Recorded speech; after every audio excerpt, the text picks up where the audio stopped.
With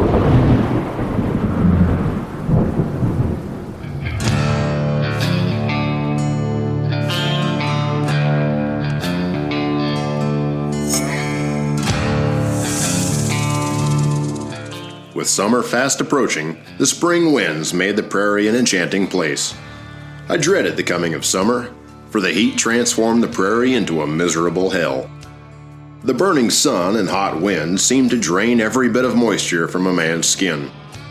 Today on the trail, the early spring heat gave me a sense of what lay ahead. I grew tired of riding through the desolate landscape. The thrill of exploration had left me, as had all desire of being alone in this uninhabitable place.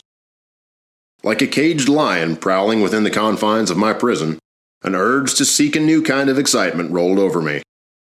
I decided to ride into Dodge City, where I planned to hang around the Long Branch Saloon and visit with a few of my friends.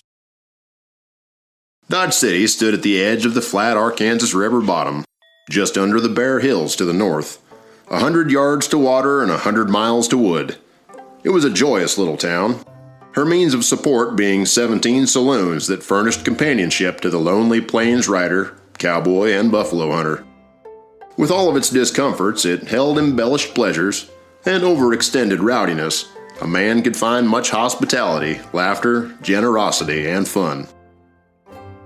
When I rode into Dodge City, the sun was setting low on the western horizon, giving me just enough light to find the livery, check in my horse, and make my way along the boardwalk into the Long Branch Saloon. Being a Friday night, the cowboys were hard at work enjoying the evening. I entered through the heavy, hinged, double-swinging doors and was greeted by a few friendly cowhands as they stumbled out of the saloon, off the boardwalk, and onto Front Street. Each of them disappeared into the dark shadows of the night, carrying the remnants of a whiskey bottle, full of laughter and a fair share of alcohol. Entering the narrow room of the Long Branch, dominated by its long, fancy hardwood bar that held the elbows of 15 or better dressed rowdy cowboys, I made my way through the front section of the saloon, through a scattering of tables, all taken by men and dance-hall girls. As I entered the rear of the room, I could not help but notice the moose head with an impressive span of antlers mounted on the rear wall overlooking the whole scene. A chandelier hung in the center of the room, with a flickering light of oil lamps positioned along the walls, lighting large painting behind the bar. The painting depicted an Indian fight. There at the back room, in front of the makeshift stage, I ran into an Irishman by the name of Pat Sughrue, who was celebrating his April 4th election to the city council. Sitting next to Pat was the new marshal, Fred Singer, 2 ranchers from Texas, and another man I did not know. I joined their company. Pat Sughrue was a hefty man, made rugged from swinging a blacksmith's hammer. He welcomed me to the table with a smile. "What brings you to Dodge?" he asked. "I thought I would take in a little Dodge City excitement and enjoy the company of a few friends," I replied. "Well, hell, George, you picked a good time for it," said Pat. "If excitement is on your mind, I can give you a bucket full of it. In fact, that's what Tom and I have been talking about." Pat turned and introduced me to the assistant marshal, Tom Nixon. Pat pointed across the opposite side of the table. There sat one of the legendary buffalo hunters of Dodge City, Tom Nixon, a well-built, dark-haired man sporting a full-size circle beard. "You remember Tom Nixon, the man who shot over 120 buffalo in just under 40 minutes?" boasted Pat. Looking over in the direction of Tom Nixon, I greeted and congratulated him on being appointed to the assistant marshal's position. Pat continued his story, first pulling a large cigar from his shirt pocket. He spun it around a few times between his teeth, struck up a match, and lit it up. "Rumor on Front Street has it that there's bad blood between Jim Masterson and A.J. Peacock." Pat took a big draft off the cigar, blowing smoke in my direction while he continued his story. "I'm not sure who done it, but one of Jim's friends from Dodge sent a telegram to his brother Bat in Tombstone." Pat paused, coughed out a few puffs of smoke, then taking another large drag off the cigar. A burning glow from the cigar caused his face to glow and his eyes to glimmer. Pat went silent and settled back into his chair to enjoy the freshly lit cigar. Tom Nixon, sitting across from Pat, reached over to the whiskey bottle sitting in the middle of the table. "Yep, right from the start, Jim and Peacock didn't get along," said Tom, filling his shot glass to the brim. "Al Updegraff, Peacock's brother-in-law, is the main bone of contention between them. It seems as if Peacock hired Updegraff to tend bar in the Lady Gay, and it wasn't long before Jim Masterson suspected that Updegraff was skimming money from the till." Tom picked up the shot glass and downed the whiskey in one gulp. "Jim thought that Updegraff started stealing the profits from the bar and drinking them up as well," said Tom. "The story around Front Street is that Jim asked Peacock to fire his brother-in-law." "Well, you know how that went," said Pat as he flicked the ashes from the cigar. "Peacock refused to fire the drunken thief, leading to hard feelings between Peacock and Jim. Now Updegraff and Peacock are gunning for Jim. In fact, charges were filed on Jim Masterson just a few days ago by Peacock, accusing him of firing off a gun in the Lady Gay." Just as Pat's last words left his mouth, Tom pointed out that Mayor Webster had just entered the saloon.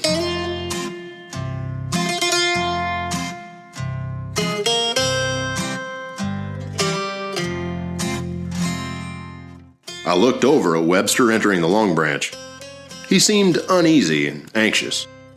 Webster took a hard look around the room as if he was looking for someone. Pat stood up and yelled out over the crowd, "Hey Webster, over here." The room fell silent hearing Webster's name. Then a cheer broke out from the crowd. Each one in the place raised their glass to Mayor Webster. "Hip hip hooray," yelled the crowd as the mayor made his way through the throng. Making his way to our table, the mayor received slaps on the back and handshakes as he moved through the crowd. One man in the crowd approached Webster to congratulate him on being elected the new mayor. The man extended his right arm in a friendly gesture to shake Webster's hand.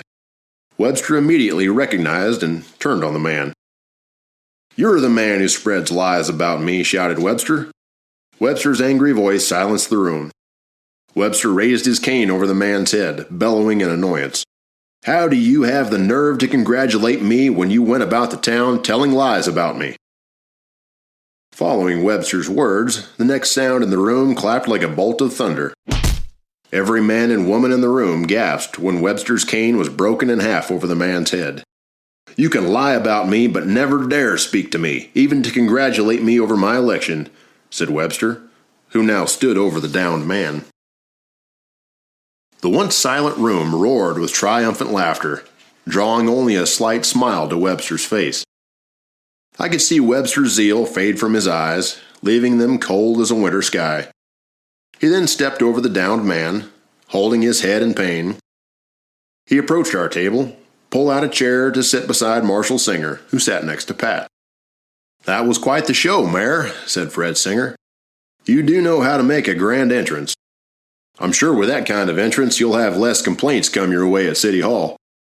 "Now I'm wondering whom I should arrest for disturbing the peace," seethed Singer as he leaned back, taking a breath and taking it easy after all the excitement.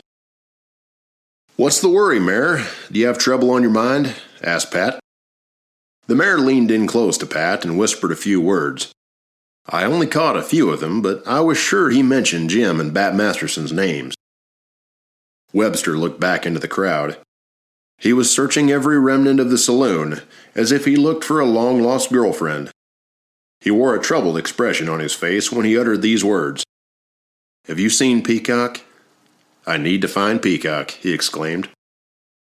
I sat in silence thinking about why Webster was looking for the owner of the Lady Gay Saloon, a saloon Peacock owned in partnership with Jim Masterson, Bat Masterson's younger brother. I could only think this was not a coincidence. From Pat's and Tom's stories, it had become widely known among Dodge Cityans that Bat Masterson gave his interest in the Lady Gay to Jim. This was at the time when Bat had lost the Ford County Sheriff's election. Bat left Dodge, and Jim ran the Lady Gay along with his partner, A.J. Peacock. Jim did not care for Peacock, and he certainly did not like Peacock's brother-in-law, Al Updegraff. Did Webster's appearance in the saloon have anything to do with Bat Masterson? I could only think that Bat had already arrived in town, or he was coming to Dodge to settle the dispute between Peacock and his brother Jim. Webster interrupted my thoughts about the conflict between Masterson and Peacock when he pushed his chair back and stood up from our table. Webster gave Fred Singer a hard look. "You better not let this get out of control, Marshal," ordered Webster. Singer replied with a slight grin, "You know me. I know how to keep the peace around these parts. After all, Mayor, I know you always have my back with that nifty shotgun you carry." Singer's statement took the glare out of Webster's eyes, putting a slight smile on his face. "You better keep a close eye on things tomorrow. It would be best to get Tom Nixon out with a few of your deputies to watch the train station," Webster remarked. Webster made his way to the front door of the saloon, shouldering through the crowd and out into the dim-lit street. The old Texas rancher looked over at me, shook his head, tipped his hat, and smiled. "Looks as if Mr. Peacock may get a few of his perky feathers plucked." We all fell into laughter at the old-timer statement.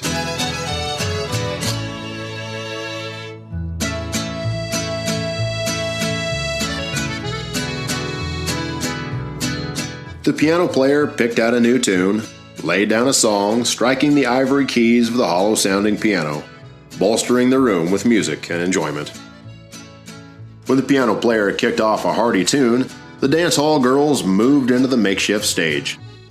"Looks like we're going to get a little entertainment, boys," laughed Marshal Singer. The high kicks of the dance hall girls filled the rooms with yelps and screams, muffling the marshal's voice. We all fell silent, turning to watch the girls. It was late when we left the saloon. The streets were quiet. The cool air felt good, especially after leaving the smoke-filled warmth of the saloon. We walked down the street in silence. When we reached the Dodge house, Pat said quietly, "Look, kid, forget what Tom and Marshal Singer said about Jim and Bat Masterson. I know it's in your mind to go warn Jim, but I do not think this is a good idea." I protested. "I think Jim needs to know he might be ambushed, Pat." "Hell, for all you know, Jim's probably left town by now. Forget about it. Good night." I said good night and went up to my room.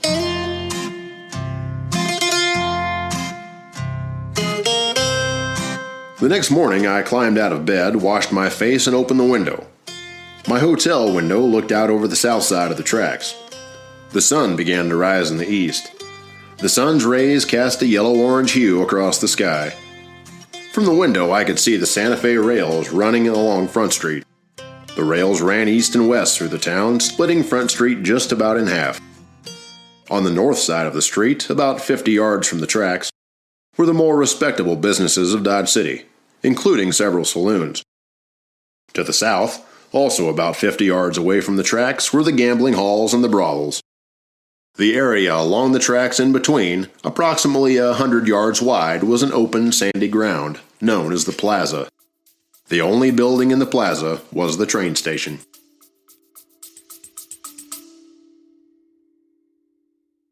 Thinking about getting into registered livestock but don't have a ranching background? You are not alone. On From the Pasture with Hired Hand, we talk with breeders from all walks of life, some born into it, others learning as they go. Hear their stories, mistakes, and hard-earned lessons about raising pedigree livestock, navigating genetics, and making a name in their industry. Subscribe wherever you listen to podcasts or visit hiredhandsoftware.com and stay connected. I took in a deep breath of what I thought would be fresh air. Dodge City from the very beginnings was a buffalo hide town. It never carried a pleasant smell. On its better days, it smelled like mold and sewage. On hot days, the town smelled of decay, a combination of sulfur dioxide and methane. I staggered back a few steps as the smell hit me. The second round of bad air caused me to take a forced sniff through my nostrils as a gust of wind whirled inside my room. The scent was as unpleasant as the smell of boiled cabbage, cow dung, and urine. I thought to myself that nothing smelled as putrid in the mornings as Dodge City, except, of course, a skunk in a man's bedroll.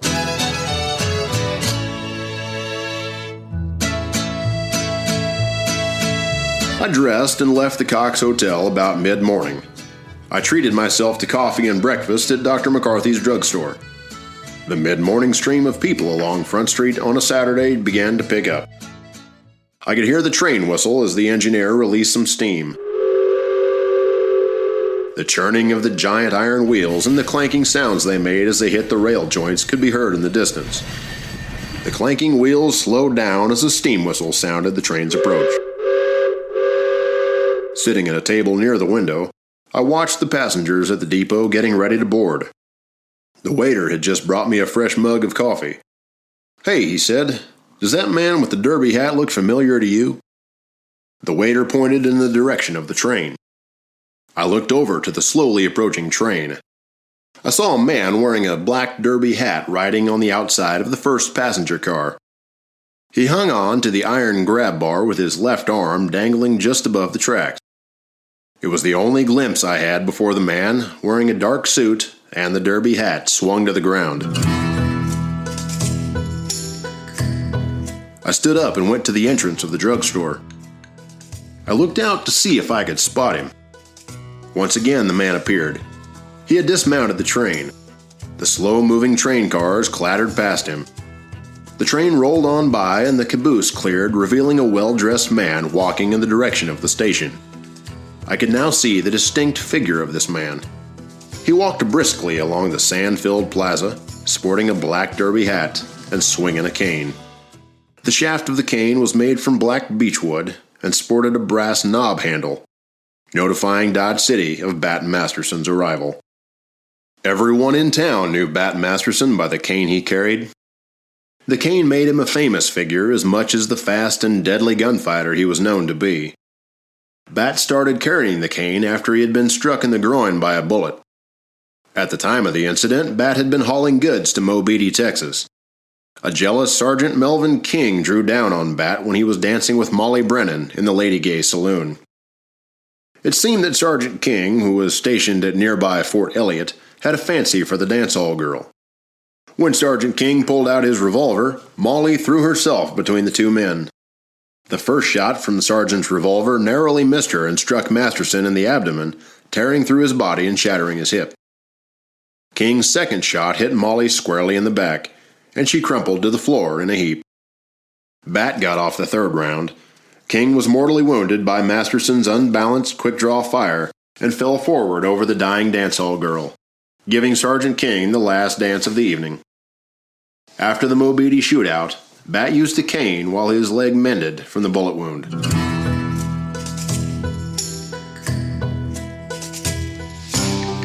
I looked over at the waiter next to me. He was frozen with a look of surprise. "I'll be damned," I said in a tone of disbelief. "It is him." "I believe you're right," replied the waiter. We both stood together looking across the plaza. I gazed out in the direction where I had seen Bat and saw two men walking from the opposite direction toward the station. Instantly, I recognized one of them as A.J. Peacock, the man Mayor Webster was looking for the night before, the same man who had threatened Jim Masterson. The other man was Al Updegraff. Bat saw both men appear in front of the depot and called out to them. Bat told them to stop, that he wanted to talk to them. Peacock and Updegraff looked surprised at seeing Bat in the plaza. They hesitated for a second, then turned and ran for the nearby jail, a sturdy, blockish building constructed of heavy timbers. As they sprinted for cover, one of the men yanked out his gun and sent a ball of lead in Bat's direction. From where I stood, I could see Bat had his gun out. The blast from Updegraff's revolver must have whipped a bullet past Bat's head. Bat ducked while he snapped a shot off in the direction of Peacock and Updegraff, sending both of them in a dead run, ducking for cover behind the jail. Bat, now in trouble for the lack of protective cover, looked frantically for the nearest structure. He found himself exposed, out in the open. The nearest building in the plaza was the train station. Bat appeared confused for a second, looking to his left and then to his right. Peacock and Updegraff, behind the corner of the jail, hurled a fusillade of blazing bullets in Bat's direction. One shot after another in quick succession emptied both six guns. When the bullets started whipping around him, Bat hit the dirt. He fell out of sight behind a railroad embankment. The embankment was high enough and gave him a decent protection from the flying lead, but he couldn't stand up to move around without risking being hit. The embankment only shielded his body, and I could still see his black derby hat. From the sheltered position, he would rise up and fire off a few shots. The shots flew in the direction of the jail where Peacock and Updegraff were hiding. He then ducked back down again, with his hat in plain view. I looked around once more. Front Street had been peaceful before the gunplay erupted. The busy pedestrian boardwalk was now abandoned. A lot of bullets were flying through the air back and forth across the railroad tracks. The shots flew easy into the buildings on either side of the street. Customers in the saloons and stores on each side of Front Street were making a hasty retreat towards the rear doors of the establishments. One bullet flew past me just above my ear before it hit and shattered the big window in Doc McCarthy's drugstore. I dug for cover as well. All of Front Street was under the assault. The men in the buildings on the south side of the street were looking out to see the human targets, Peacock and Updegraff. As the brisk firing continued, curiosity won out over caution, and some of the men in the saloons on the north side crawled up to the broken windows to risk a quick look. They could see the railroad track embankment, and slightly above it, a black derby hat bouncing up and down. It didn't take a genius to figure out what was going on. The feud between Masterson and his opponents had erupted into a full display of gunplay. Someone spotted the figure lying behind the railroad embankment and shouted, "Bat! It's Bat Masterson!" Bat, under the cover of the embankment, continued to fire at Peacock, while Updegraff reloaded behind the block building. The bystanders from the south side had a hard time seeing who Peacock and Updegraff had pinned down in the plaza. I'm not sure why, but the men on the south side of the track started to get into the action. A few shots from the south side of the streets rang out. Then, for no reason at all, the lot of them opened up with pistols and rifles.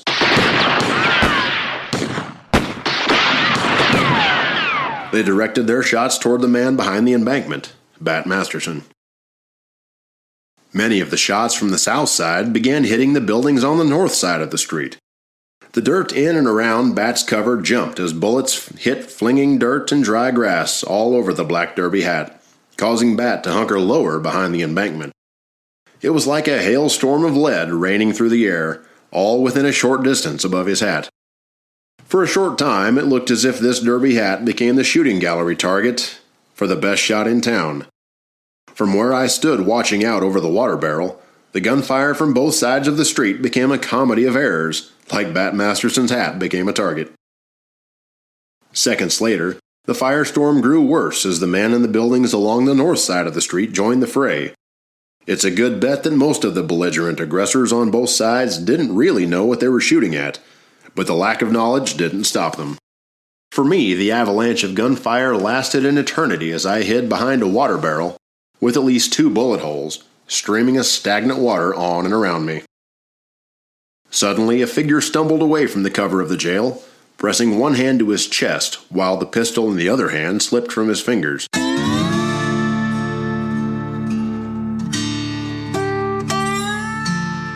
The man pitched face first into the ground after a couple of steps, but not before I recognized him as Al Updegraff, Peacock's brother-in-law, and the man whose hollow leg and light fingers had started this whole mess. A second later, the hammer of Bat's gun clicked on an empty chamber. The revolver was empty again, and now Bat was out of cartridges. The shooting on both sides began to die away as the men who had been firing wildly a moment earlier took in the stark picture of Updegraff laying there in the dusty plaza. For all they knew, he was dead, and it was a sobering sight. A sturdy figure emerged from one of the buildings on the north side and dashed toward Bat, shotgun in hand. Bat turned to watch him coming and recognized A.B. Webster, the mayor of Dodge City. Webster came up to Bat, red-faced from the effort of running, and pointed the twin barrels of the shotgun in the general direction of the former sheriff of Ford County. "You're under arrest, Bat," Webster said breathlessly. "Give me your gun." Bat climbed to his feet and hesitated before complying with the mayor's order. The gun he held was empty, the barrel still smoking. Bat asked what happened to Jim, whether or not his brother remained alive. Webster assured Bat that Jim was unharmed. The relieved Bat allowed himself to be arrested. Bat ended up at the office of Fred Singer, the new city marshal. Tom Nixon, the assistant marshal, put him behind bars while he waited for trial.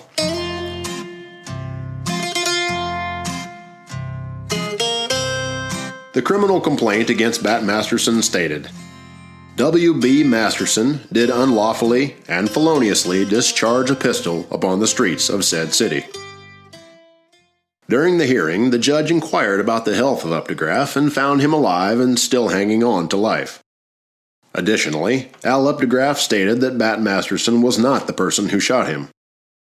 Updegraff reported, "We were then fired at by parties from the saloon doors on the north side of Front Street, and from one of which I was shot through the right lung." The hearing judge found it difficult to charge Bat with the shooting of Updegraff, so he charged Bat with illegally discharging a firearm in the city limits, and Bat pleaded guilty. The fine for such an offense came to $8 and $2 for court costs. After paying the fine, Bat suggested to Jim that it might be a good time for both of them to leave Dodge City. Jim agreed and went to find A.J. Peacock. A gunfight was one thing, but business was another. On the next day, April 17th, 1881, Mayor Webster posted this warning to the Dodge City gang about one of the moral ordinances supported by the new anti-liquor city councilman.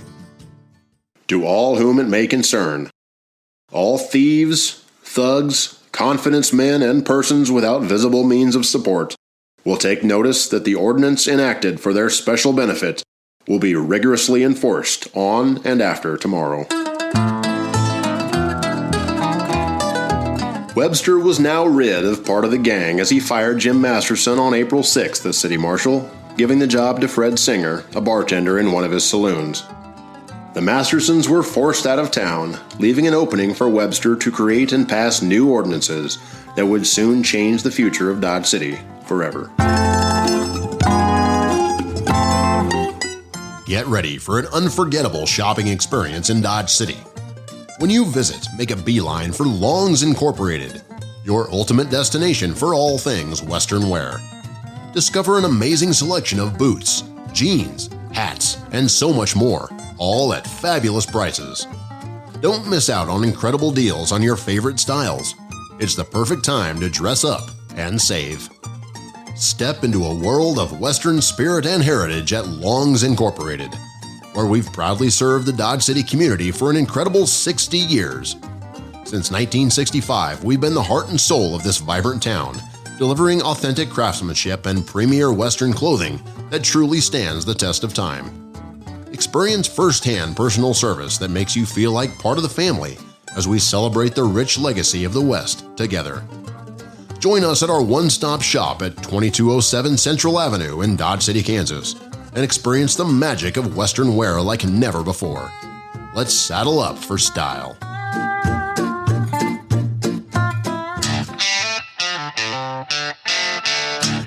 That's it for now. We have some thrilling news to share.